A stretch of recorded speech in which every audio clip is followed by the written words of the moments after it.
Hello, welcome to Black Men Speak. I'm your co-host, the J.R. Stewart. And I'm your co-host, the Tommy D. Duncan III, also known as TD3. Ladies and gentlemen, it is Wednesday, November the 30th, the last day of November in 2022. And it's Wednesday night, Jimmy. And so we know if it's Wednesday night. Black Men Speak. So let's give a big shout out to Liquid for providing our theme music. If you haven't already, please subscribe to our channel. Hit that like button on the video. Then share and make sure you spread the word about what we're doing. So three things: subscribe, share, and like. Not necessarily in that order, but make sure you get all three done. So Tom, why don't you tell us what the topic is tonight and introduce our wonderful panel of guests. All right, ladies and gentlemen, you are definitely in for a special show tonight. We have two returning guests, and of course, we have one new guest who is definitely going to be bringing the fire. Ladies and gentlemen, with it being the end of the year, we always like having a few special subject topics tonight, and tonight is no different. We're going to talk about something that affects everybody across the country, probably in some way or another, directly and or indirectly. We have a lot of communities that, kind of change over a period of time go through flight and or through revitalization. And what we will be talking about tonight, ladies and gentlemen, is how our communities have been impacted historically by gentrification, but more importantly, changing the narrative on the future and the growth of our communities through revitalization. Now, typically, what we've seen, some of us are a little bit more local to Dallas, and so we can speak specifically of the old Deep Ellum in downtown. We think historically of 125th Street in New York City, East Austin, the Third Ward in Houston. We think of, the Tulsas, the Floridas, all of these different places have changed throughout time. But we're going to talk about whether Black America and can Black America gentrify Black America? And more importantly, changing the narrative from gentrification to revitalization. So we have three special guests who all have very unique and intriguing backgrounds who are going to talk to us tonight and give us their perspective on this specific subject this evening. So first, we have Brother Michael Patton out of the Tulsa area, who will introduce himself. We have Charles O'Neill, who of course is with the U.S. Chambers of Commerce. And then we have Miss Bonnie Scott, who's also out of Tulsa, but who is in Louisiana right now. And we're going to have all of them to introduce themselves and kind of share their thoughts as we get into our subject for this evening. So we will start, of course, with ladies first. Miss Bonnie Scott, introduce yourself. Where are you from? Tell us about what you're doing. I'm Bonnie Scott. I'm originally from Northeast Louisiana. I am now in Bastrop, hometown. I have moved into a neighborhood that for three generations. I am the fourth generation to own this particular home that I'm in. The house is, I don't know why I was drawn home, but I wanted to revitalize the neighborhood. And so I'm living in the house when I'm in Louisiana, and just trying to revitalize the neighborhood, and it's been very challenging. It's all black. It's an all black neighborhood, and I've been working boots on the ground to change. Gotcha. Thank you so much. Thank you very much. We're looking very, very much forward to hearing a little bit about your story. All right, Brother Michael Patton, introduce yourself to us, a little bit about your background and what you're doing now. Absolutely. Good evening to the panelists and everyone that has joined us this evening. My name is Michael Patton. As was stated, I'm originally born and raised in Tulsa, Oklahoma. My grandfather and great-grandfather owned businesses on Black Wall Street. I've also traveled quite extensively. A good portion of my adulthood is spent in the Detroit metropolitan area, which I can definitely relate to the goings on there as far as gentrification in the standard form and what's happened here in Tulsa. And I'm excited to talk about this tonight. All right, very good, very good. And of course, our longtime friend and regular guest, Charles O'Neill. Right. Tell us about yourself. I think everybody should know you by now, but hey, Yeah.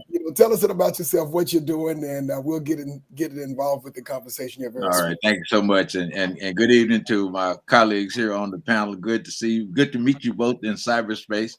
As Tommy says, I've been with them, now for a couple of years at least, dropping in. But I serve as chair of the board of the U.S. Black Chambers, a Washington, D.C. based organization. On my day-to-days, I am the president of the Texas Association of African American Chambers. There are 30 Black chambers of commerce operating in the state of Texas. And my background is for about 20 years, I was in the newspaper business. I published a weekly newspaper here in Dallas, ran other newspapers here in Dallas as well. I do live in Dallas, but my commitment is nationwide, clearly on a daily basis, statewide, but through my U.S. Black Chambers hat, we try to watch. In fact, we just opened up a women's business center in Tulsa, Nice. in Greenwood neighborhood, right? So, and I got some good news for you too in Bastrop, Louisiana, Miss Scott. So I got a good friend that's working in Louisiana. He's from down around Plaquemine, but he's got deep pockets and he's trying to do something back home. So. Good deal. We of course like to hear deep pockets. They say we appreciate the type of money that clings, but we prefer the type that folds. I think that comes from coming to America. Right. All right. Well, before we get started, it's right around 8:07 because we know that this conversation is going to move very fast. What we would like to do is take a brief moment before we get started to acknowledge and honor one of the greats that I think all of us are aware of, Miss Irene Cara, who passed this past weekend. I think she was only 63 years old, known for her creativity, beauty, talent. Grammy and Oscar award-winning musician and creative artist, known for fame and flash bands. And I believe, Jimmy, we may have a video that you have found for us to give a moment to honor her and her greatness before we get started with the conversation. So, Jimmy, if you can plug that in right quick, then we will get started with the conversation. Baby, look at me. Tell me what you see. You ain't seen the best of me yet. Give me time, I'll make you forget the rest. I got gold and you can set it free. I can catch the moon in my hand.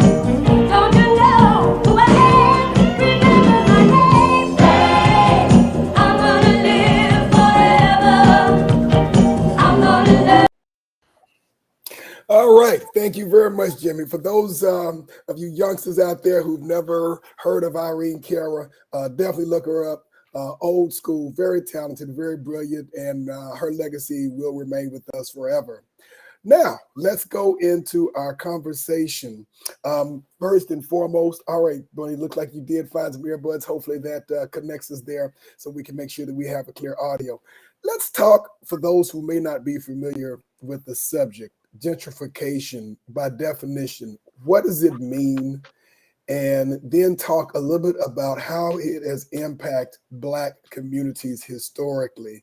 I'll start with you, Brother Charles, because we know that you are one of our resident historians and you always have a much broader perspective, having seen a lot of things come and go. So tell us about your perspective on gentrification, what it is and how it impacts communities. Oh man, I guess the current definition of gentrification would be a disease that's affecting inner city neighborhoods, typified by decreasing home values, decreasing populations in inner cities, and then the resultant nothing exists in the vacuum, and resulting I call it infiltration of non-Black citizens into what had been historically Black neighborhoods in inner city communities. And we've seen it again from from coast to coast. There's no metropolitan area that has been able to be immunized against this creeping phenomenon. I think it's fueled by something, as I mentioned, I was in the newspaper business. I got opinions about everything. White flight. And I describe black flight is white flight plus 20 years. And so as white folks moved out of close-in neighborhoods, black folk moved in. And then when white folks went to the suburbs, black folk moved to the suburbs about 20 years later. White folks are now in the exurbs, and black folk are in the suburbs. The unfortunate part about that is they pull a trick on you, and they'll pull up the drawbridge, and we can't get back into inner cities. Market values are depressed. We can't go to the bank and get a loan. And so it just repeats itself over and over and over and over again. So that's probably not a textbook definition of gentrification, but it describes what fuels the phenomenon. And I think that, again, I'm certain that through this conversation tonight, we'll begin to formulate a strategy on how we best can halt what has been thus far a negative impact on Black communities and transform it into something that we can benefit from inside our own communities. Great. Now, Michael, I want to get your perspective on this because your legacy of the Tulsa area, and when you talk about, probably the most well-known incident when it comes to the I want to say the extraction of wealth. Let's just say the destruction of a Black community, probably not in the form of gentrification, but as we've talked about before, in the form of literal absolute bombardment of a Black community for purposes beyond the scope of what we want to talk to today. But then also, you're from the Detroit area.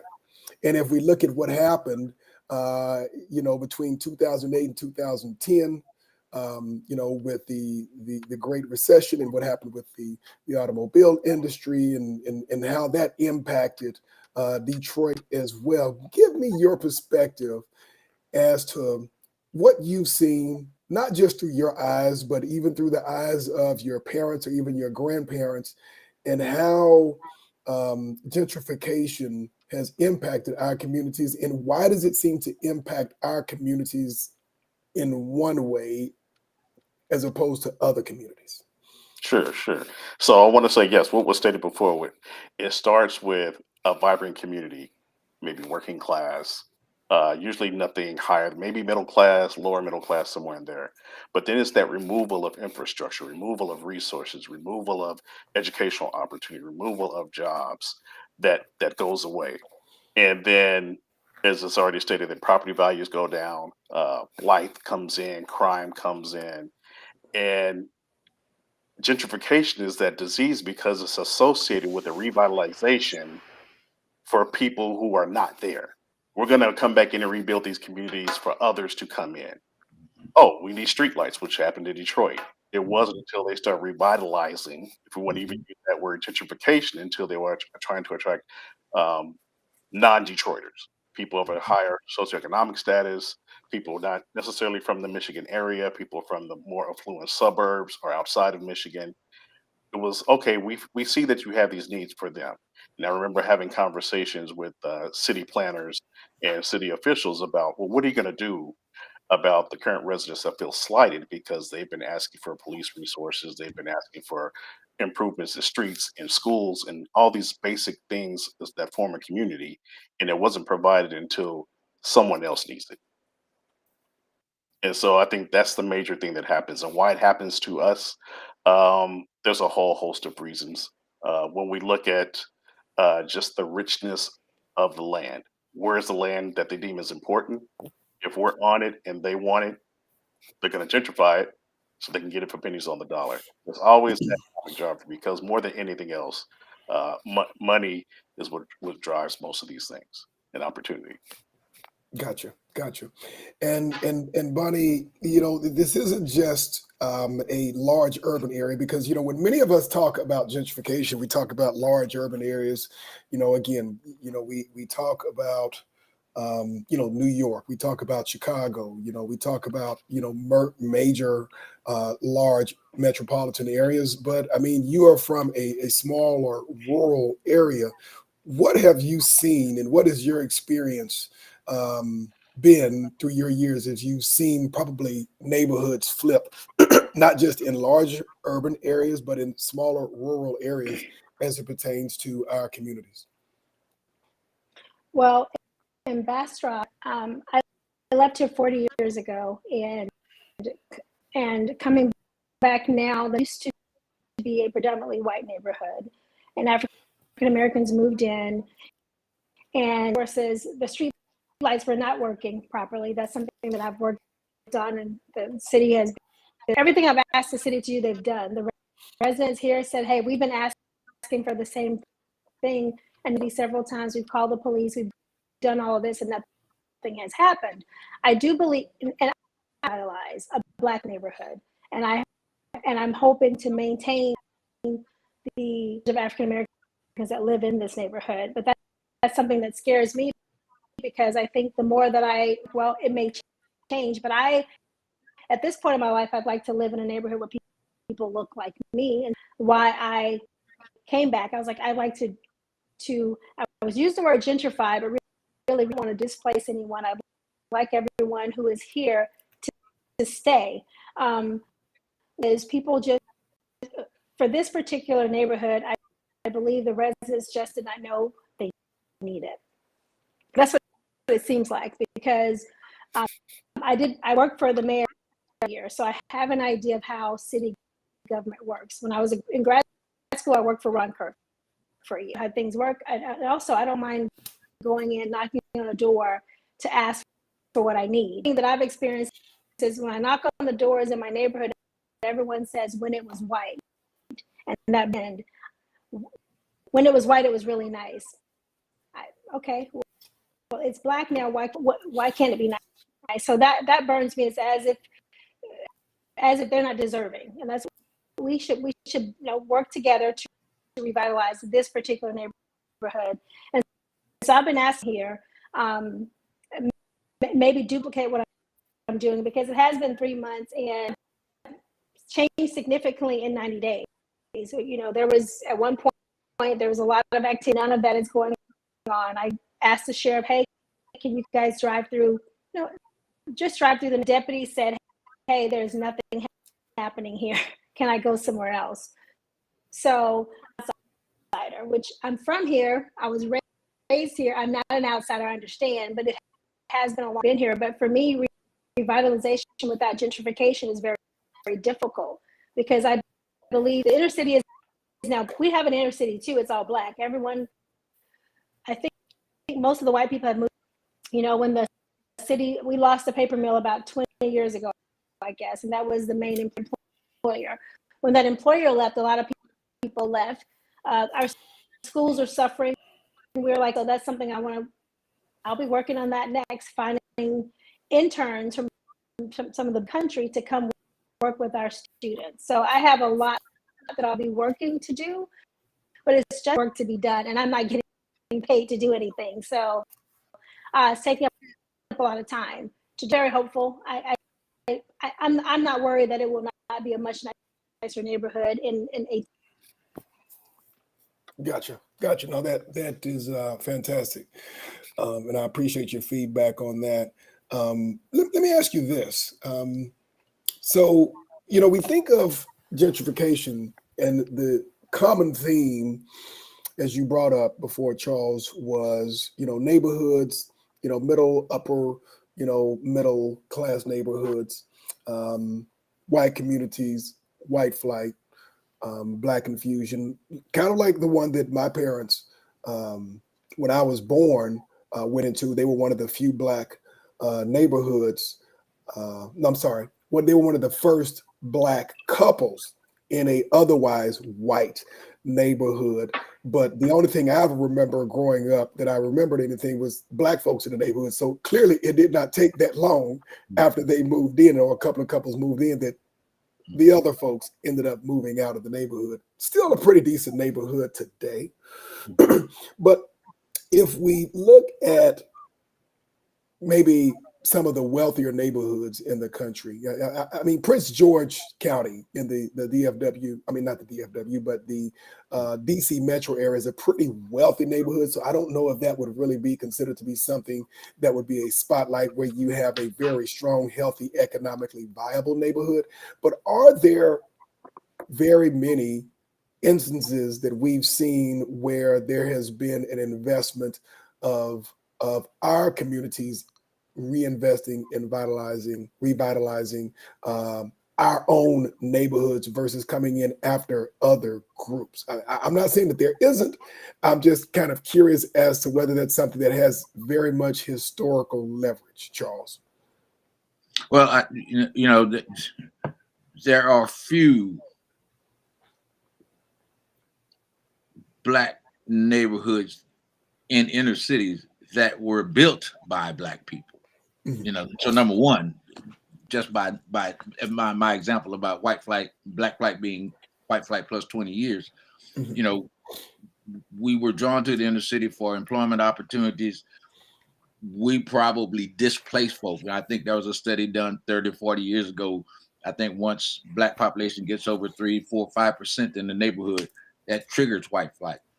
Mhm. So, but if I don't think I answered your question directly, but two things that both Ms. Patton and Brother Scott mentioned, I think are really, really, really critical. And one is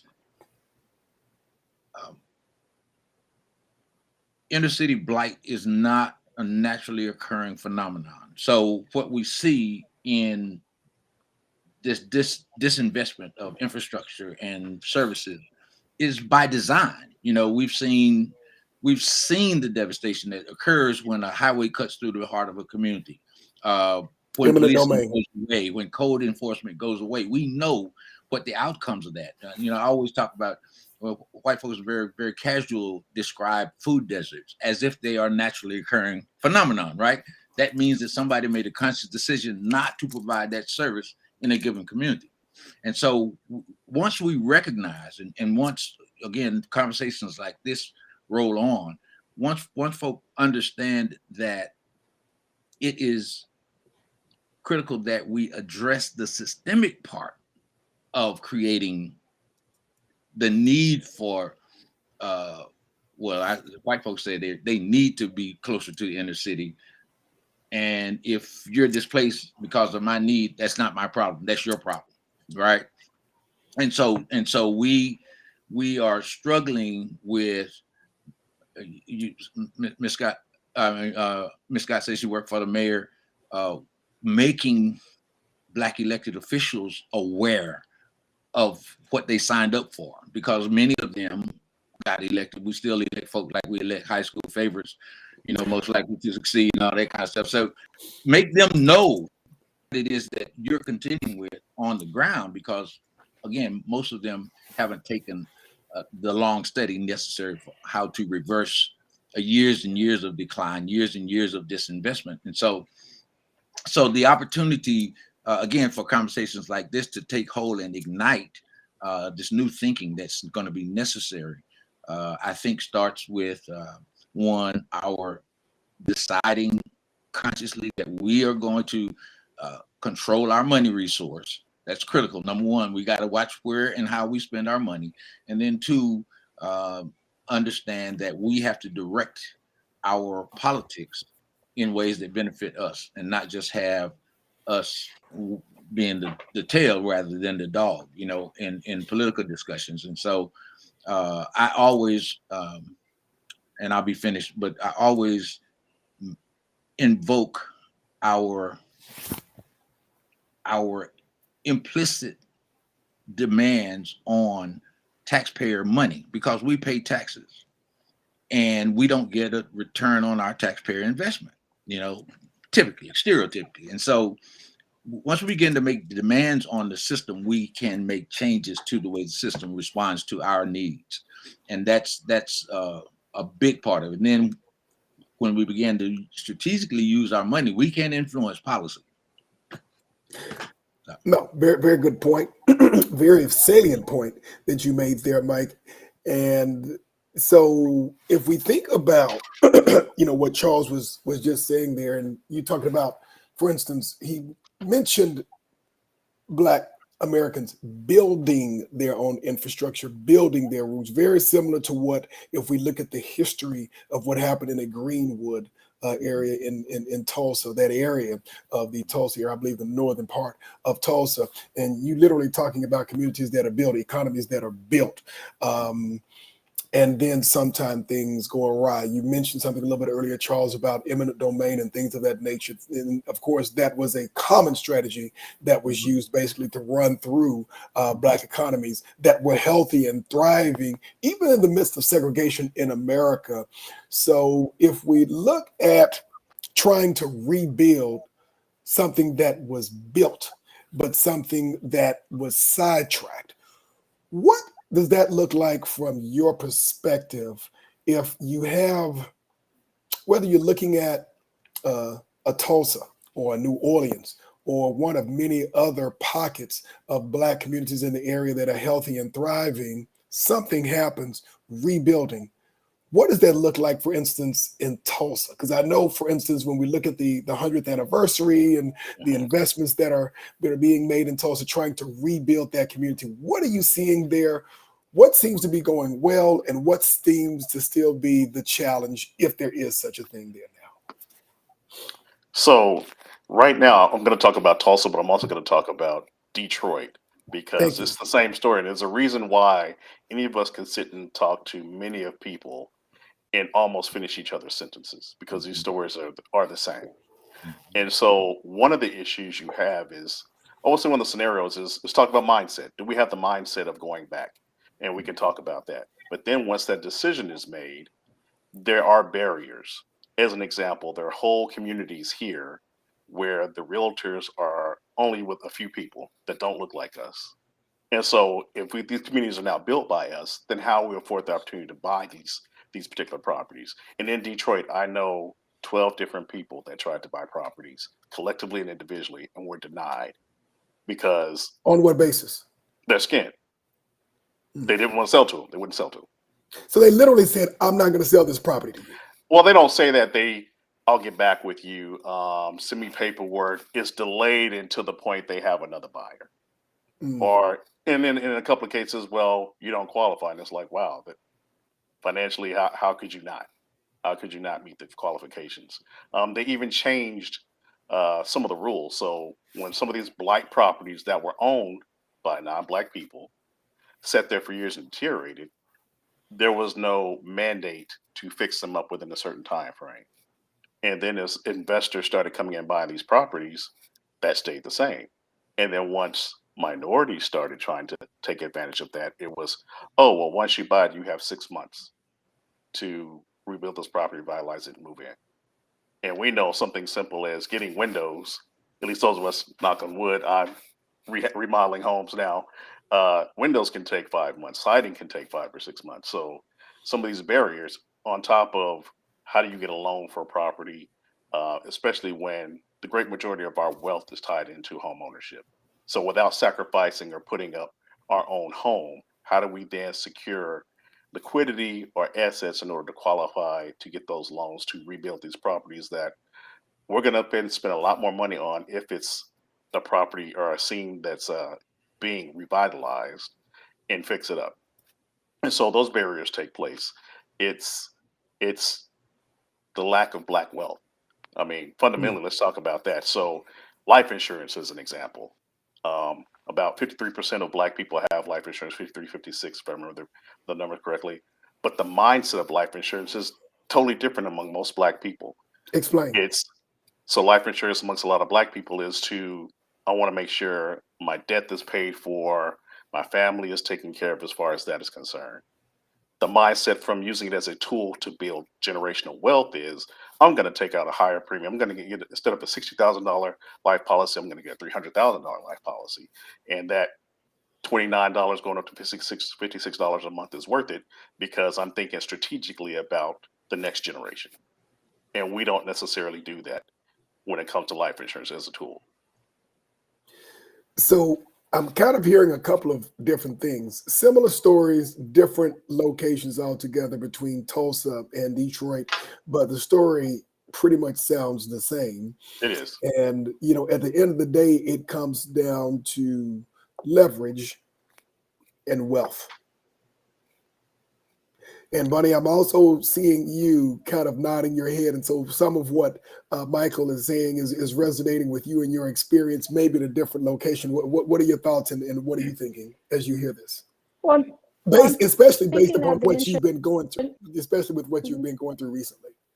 well, growing up in Bastrop, Louisiana, I think I'm thinking now of the burial as she's 96. It's going to be $5,000. She's been paying on it for 50. And I wonder, you know, and of course I talked to my family about it when I found were they simply renewing term life insurance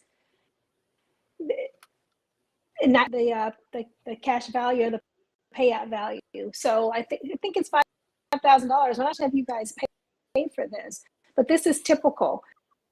And our people are, not everyone, of course, but in my circle, they simply were not. A 29-year-old cousin who was living in public housing, basically, and so about buying a home, and actually just me Bunny, helped Bunny, her. if I could have you, because you're breaking up a little bit. We're hearing you, and I don't know it's because of the speed at which you're talking that the earbuds are catching up with you, but it seems like you're breaking up every few seconds. So slow down just a little bit so we can make sure that we're capturing everything that you're saying.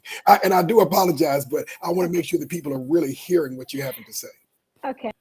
I have a 29-year-old cousin who here she was living in public housing or low-income housing, and it walked her through buying a home. It's the lack of education, the lack of knowledge. So she now owns a 4-bedroom, 2-bath home on an acre, and this is from public housing to here. She had the tools, she had the know-how. So I did that remotely, and I think that's part of the reason I want to they're my second cousins. So I'm working on the next cousin now and teaching them to them, because I think it's for this particular city, and even for my neighbors here on the street that I'm revitalizing, I think it's simply. Gotcha. Well, why don't we do this? Jimmy, if you are still there, we are a little bit after 8:30, and I believe you had another video that we were going to queue up about halfway through the show, Jimmy. So if you have that available to you right now, can we go ahead and go to a quick commercial break, and then we'll. There's nothing but a slow glowing dream that your fear seems to hide deep inside your mind. All alone I have cried silent tears full of pride in a world made of steel, made of stone.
All right, folks, we are back, and we're going to go ahead and get started back with our conversation. Bonnie, it looks like your video may be off if you are there,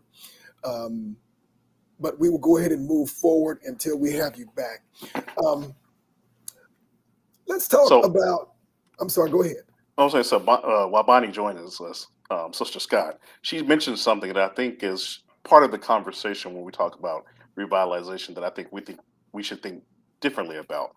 Normally, revitalization is us going into a community and buying a dilapidated home or a group of homes, or what we know now is corporations buying whole blocks of homes, foreign and domestic, and fixing those homes up. I think for us in our community, revitalization is empowering our family, our friends, our networks to come in and buy homes. So it's a numbers game on our side. It's an education. It's a normalizing the conversation of estate planning, of home buying, of why it's important, how you go about it. I really think that's really going to be one of the foundational components of revitalizing our own communities. I hear you nodding on that, Charles. What are your thoughts on that? Charles, you're on mute. Part of the the lack of knowledge that, again, Ms. Scott mentioned, not understanding the development process or the elements of true development. I know I hear all the time, if we just had a Starbucks in our community, or if we just had a XYZ, and I'm saying, well, you're aware of this, Tommy. Two Partners is a Black restaurant chain here in Dallas, and I'm working in South Dallas in the hood, and folks say we need a Chili's. So you want a Chili's? You don't mind if Two Partners goes out of business? Oh no, that's not what we mean. Well, Two Partners can't compete. Chili's comes in or Starbucks comes in, they change the tax structure in that community, further diminishing opportunities for Black folks. So we've begun to equate healthy economic development with and I'll say this, white-owned businesses or franchise businesses into our communities, rather than those businesses that grow organically from the community itself. Again, back to Patton's thing, if we begin to learn and think about what it is we're really trying to accomplish, then we'll know that, again, using generic white folks terminology or their strategies, rooftops equate more services. And so when you attract more people to a community, you can make more demands for the kind of services you want or begin supplying the services that you need in your own community. But we really, really, really have to unhook ourselves from, again, this stereotypical thinking about the development process or the community building process. I was looking before we got on tonight. One of my old nemesis is Michael Porter, is a white professor from Harvard, who, for all practical purposes, for white folks, wrote the book, literal book on inner city development. He didn't ask us. He just sat out there on his own and said, this is what we need to do. The competitive advantage of the inner city. He didn't ask Mr. Patton. He certainly didn't ask me, and so we have all these forces who are working every day to transform our communities in their image.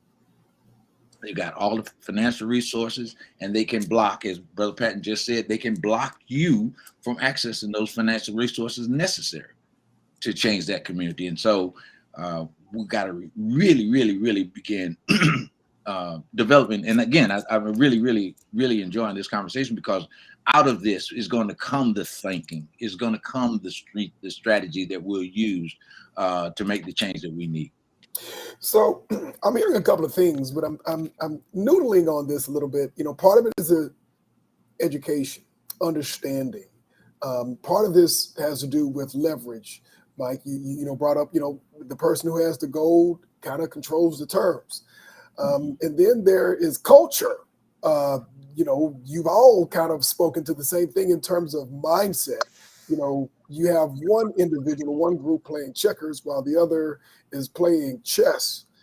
So if we start talking about a model, so to speak, or is Black America literally at the whim of another group of people?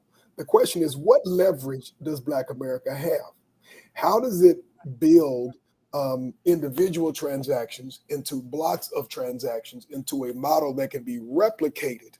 And then you have to tie in the fact that economics does have a lot to play with this, because it's almost, in using a sports term, getting there and then they move the goalposts on you. So you have the money, but then it's like, well, okay, well, you got the money, but you don't have this. And, if you do give me your money, you got to get this done by this period of time. Michael, what you've seen this in multiple areas, Michael. Where do we begin at the foundation level to become the community that revitalizes its own community so it can build its own economy, so it can control its own politics, so it can control its own education, so it begin building its own infrastructure for jobs, etc.? What are you thinking on this? So it's interesting that you in this question you switch back and forth between gentrification and revitalization, because I think when we talk about that amongst ourselves and we're promoting maybe two different definitions. And so if I'm going in knowing that in this capitalistic society that most wealth is attributed to my property, and I go in and I fix up a home or a group of homes, I want to maximize my shareholder value. Those we start talking about those corporate terms, right? Now, revitalization is bringing the whole up. When I think about that, rising tide lifts all ships, right?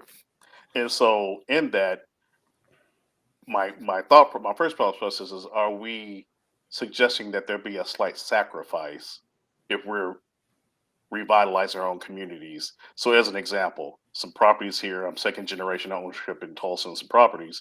I'm fixing them up. I'm not renting them out at market value. I would I would say I'm renting them out at a fair community value, so Okay. something less than. So I'm taking a financial hit there for the betterment of the community and in fairness that I believe. Are we saying we're going to tax ourselves for that? Is that part of that black tax? I think some of those things really have to be talked about, right? Or are we saying no? As we come into a community, we're going to reap the benefits of this gentrification and maximize the dollars for these properties and all these other things. So I think we have to think about that. And in some cases, the answer might be yes, and it is what it is. But in some answers, it might be no. But in those opportunities where it's yes, or no, um, it's I'm going to find that black realtor that knows what's going on and has inroads to make sure I get access to properties that I'm interested in. If there's a black owned bank, chances are there's not, but maybe there's a black owned broker. I'm going to start doing these things to incorporate that community, and in addition to that, I'm going to bring in other people to either help me learn, to go along with, to pass that information on, because we're going to start collectively operating in a very specific way in order to make sure that I'm buying these three homes. Oh, I got a friend of mine. You look for the homes. Well, there's two around the corner. I think about my grandmother's generation. They all own properties. I go visit them out in California and Portland here, and oh, so I own these three houses on this block, two houses on the next block. My daughter stays in that house, and then she bought the two next door. So it's really a community strategy that will work. Be it education, be it providing resources, and of course, from a financial standpoint.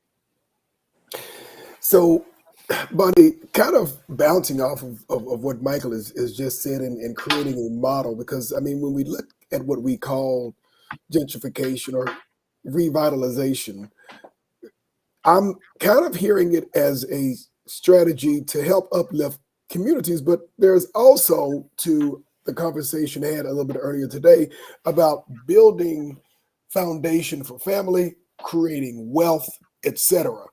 And so there's somebody out there listening, maybe a hardworking mother of two or three, who's saying, I'm just one individual. What can I do? What would you say to that mother, or what would you say even to that father who's out there saying, you know, I don't know anything about real estate, and I don't know anything other than working hard every day. How do I make a difference? Well, I wasn't her hardworking mother of two. I'm thinking, well, I'm one person, and I am sacrificing, and I am paying the black tax on this home that I've revitalized, that I've refurbished, because I'm using the home for community meetings. So I'm not renting it out. I'm not going to sell it. It is being used for the community. I've had 3 meetings here to educate the community on different things like the USDA grant, USDA loan program. I've had the city councilman come out to talk to my neighbors who, I don't think some of them even knew who their city councilman was. So I am paying a black tax by not renting the house out. So I fully understand that. I'm thinking, I'm spending a lot of time doing what I'm doing, a lot of my time.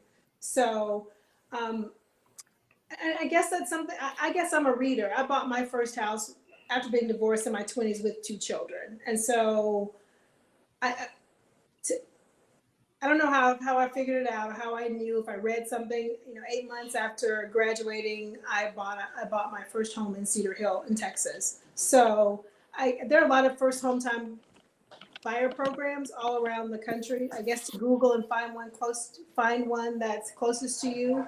If you live in a rural area, there's a USDA program. I would say Google to find a first time home buyers program. Bank of America has a program. There are lots of programs out there for first-time home buyers that offer down payment assistance, closing cost assistance. So I would say just to Google, or you can email me and I'll help you find a program in your area. So that's the program. They're everywhere. The programs are everywhere. I didn't go through a program 40 years ago when I bought 30 years ago when I bought my first house. So, but there are so many programs out there for first-time home buyers to buy a home. And tell us a little bit more about the West Pine Community Coalition, Bonnie.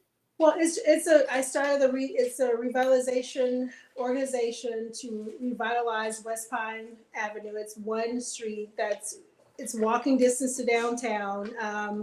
The house is historic.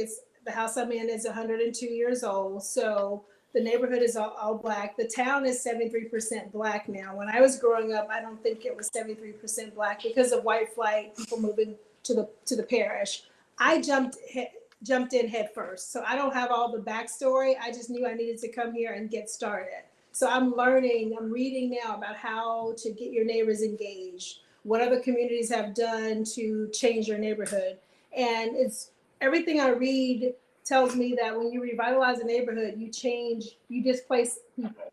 And my nephew, when I was telling him what I was doing, he said, that sounds like gentrification. I said, yes, but I want to keep it black. But he said, you're basically doing what you want to do, but what about what the neighbors want? So I went door to door knocking on, I've knocked on every door in the neighborhood, asking the neighbors what they want. And 99.9% want exactly what I'm doing. They've been trying to do it. They want to move because the neighborhood was so horrible. It was so loud. So they're very happy with what has transpired. They feel as if they can stay now. And the majority are homeowners. There's maybe 4 rented houses out of like 24 on the street. People own their homes and they own them outright. I think most of them own them outright. The houses don't, they sell they're very cheap, 30 to 40,000. The one that I have revitalized, I bought for a couple $1,000s. I've dropped quite a few thousand into it. I can sell it for 140 today and make maybe $80,000 profit. I had a realtor come out and look at it and we talked about it. So I know the neighborhood is going to change. I bought another house down the street, which I will tear down and build a new one or refurbish that one as well. But I really want to educate my neighbors so they know how to stay here, even when it's changed and it's nice. Yes, because then the question becomes, and we've seen this, where whether it's another group of people or whether it's folks who look like you, they go in, they revitalize neighborhood, things look nice, property values go up. Guess what happens next? Taxes go up, insurance goes up, and then their cost of maintaining that house goes up. So what is the next step in that Because I'm assuming that some of those folks may be senior citizens, they may be on fixed incomes, etc. How do you manage that part of it? Well, I don't know if Bastrop has a tax ceiling for like people over a certain age. I know Tulsa has one. There are a lot of places that have that. So I've talked to a few of the senior citizens in the neighborhood. I don't think that they do tax assessments every 4 to 5 years. So they don't do it every year. My taxes on this property are $200 for the year. So it's very inexpensive. Even if it goes up, it's not going to be something that's Wait. $200 for the year? Mhm. That's my grocery bill for every month or so. That's why I thought if I were to come here, it's not, you don't have all the amenities of a big city, but if you wanted to make a place like this home base, you could. Dallas has priced me out. So I was like, oh, I'll try Tulsa. So I think if we were to revitalize and make this a once again thriving town, you can live like you live in Mexico. You don't have to leave the country to retire. So I think that's one of the benefits of being here. If I decide to come back, I'll own something. I'll move back. And taxes are really inexpensive. Property taxes are very inexpensive. Insurance is rather high, but I'm assuming a lot of people don't have insurance.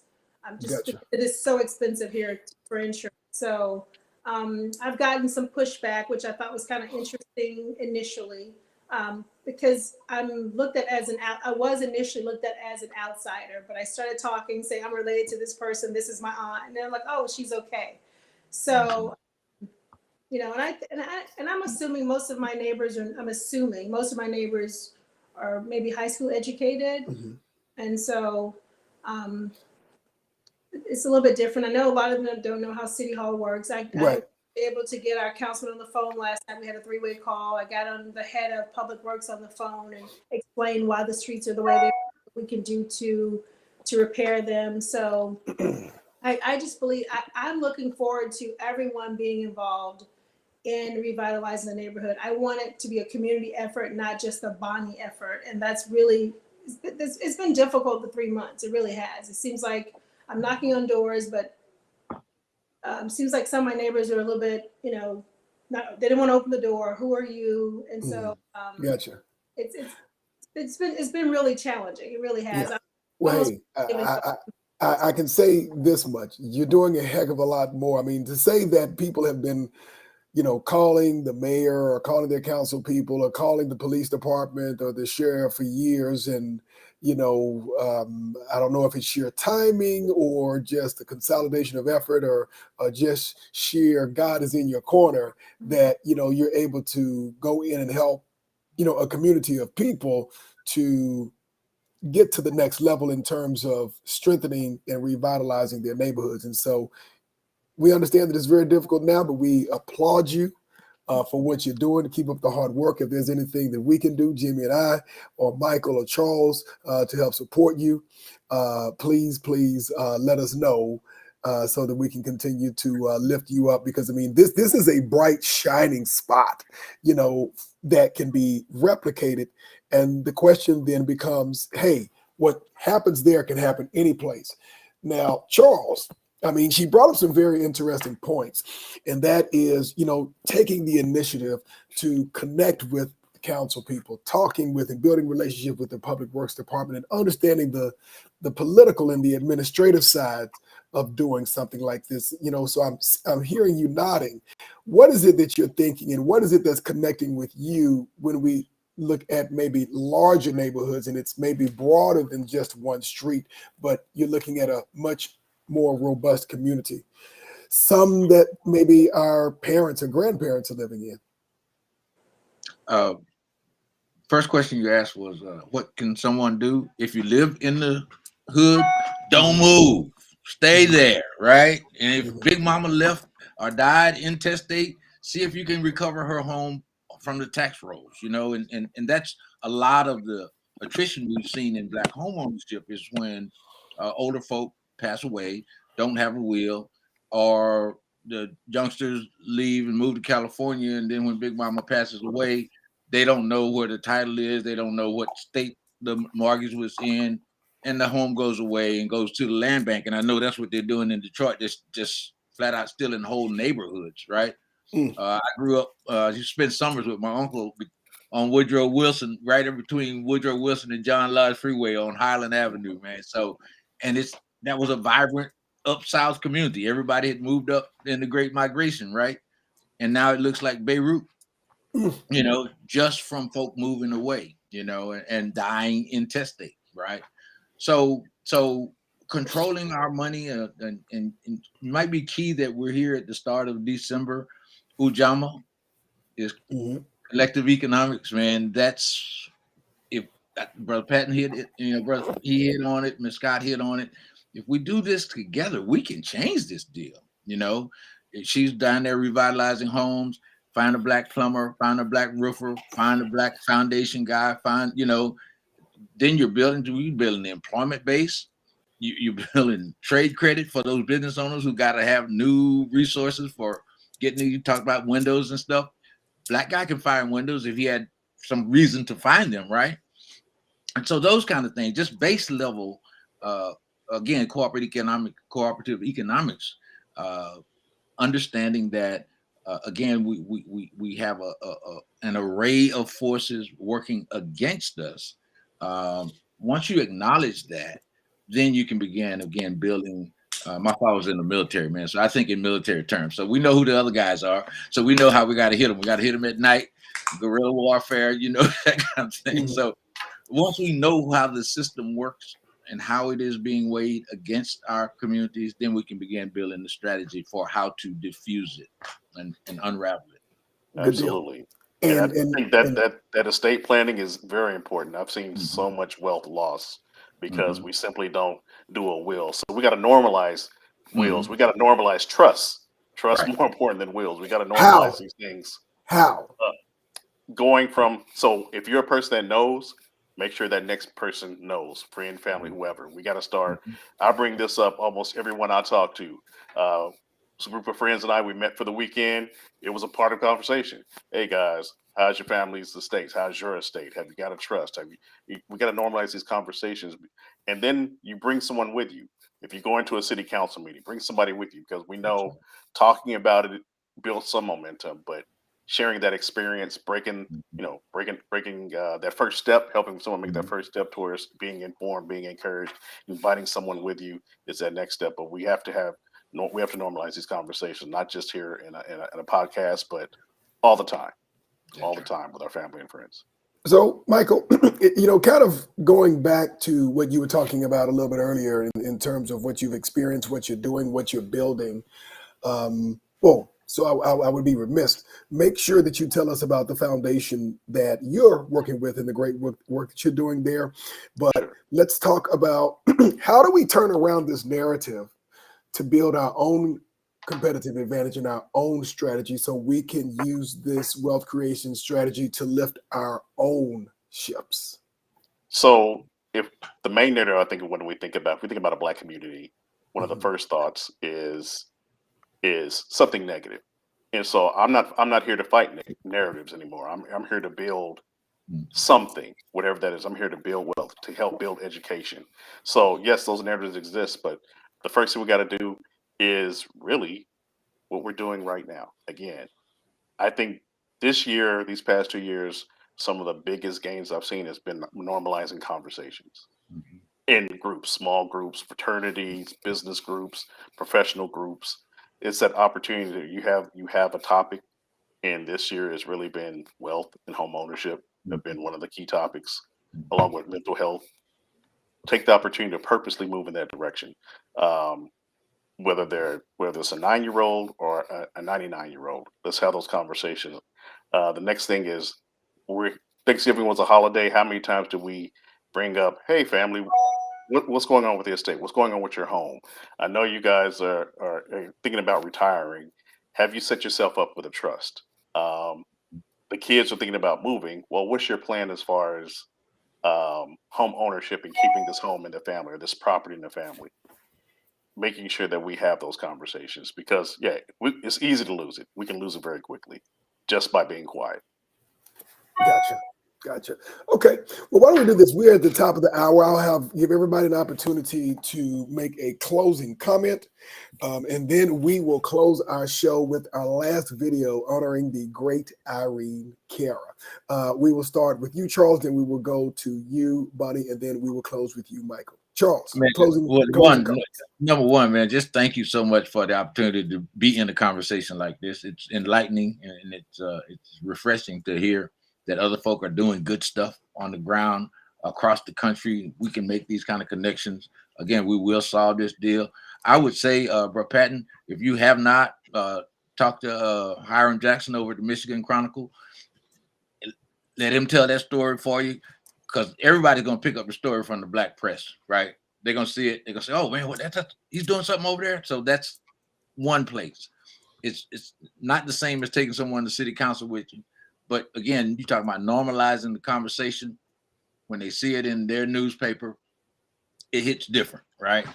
Absolutely. So I'm just really elated to hear that there's something good happening in Bastrop, Louisiana. That's strong, man, and I will offer whatever help I can to any of you. I got this resource, and I'll get your contact from Tommy, and I'll get you Louisiana connection for you. And Will, I'm asking that everybody stay on after the show is over with. So do not drop off after it's over with. Okay, Bonnie, you next. Closing comments. I think MLK stated that it's a cruel joke to ask a man to pull himself up by his bootstraps when he has no boots.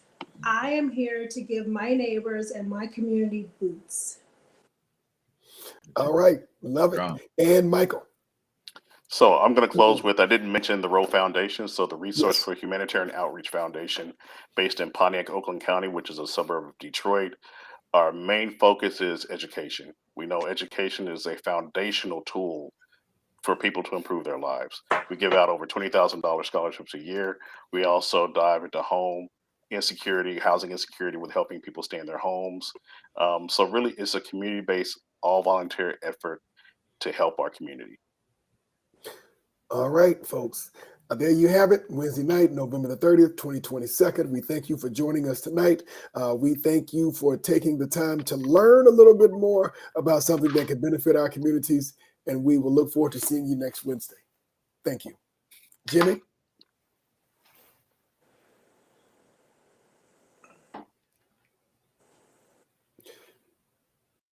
I believe the children are the future. Teach them well and let them